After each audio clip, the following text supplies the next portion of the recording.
discovering what tree you're on is enormously important in the realm of ideas.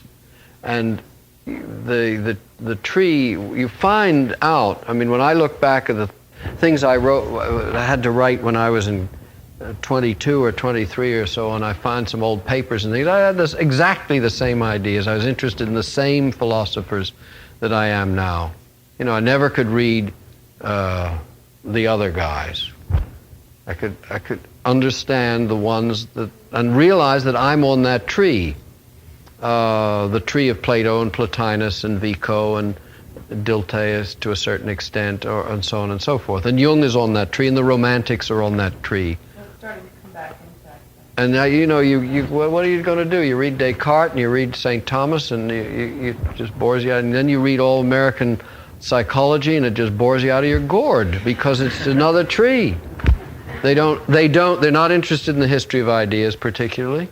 They never talk about myth. There's no myth in Descartes anywhere. There's no interest in language. He uses the language, just uses it. And you read Plato and Plotinus, they play with language all the time. They go into etymology. They're interested in a whole other approach to what they're saying. So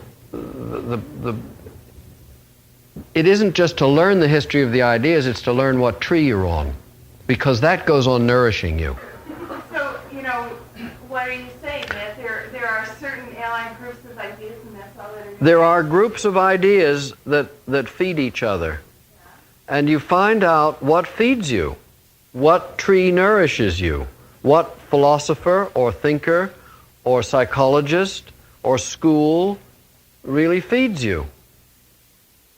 And then you draw support from that, and you know what to read. And you no longer read in this eclectic American idea that you can read everything and understand everything and it's more information.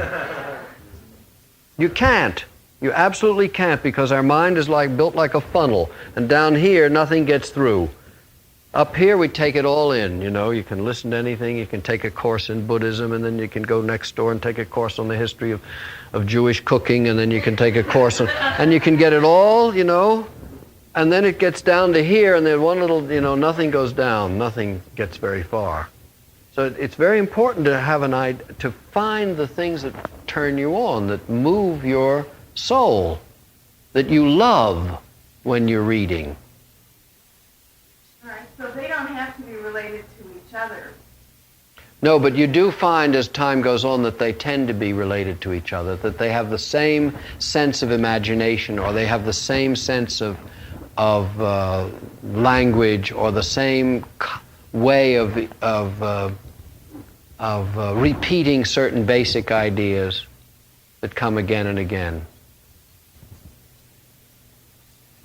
For example, Spinoza and Goethe and Plato and Jung are all on the same kind of tree. They believe in innate ideas. They believe in an organic pattern of human life. They believe they're not logical, and so on and so forth.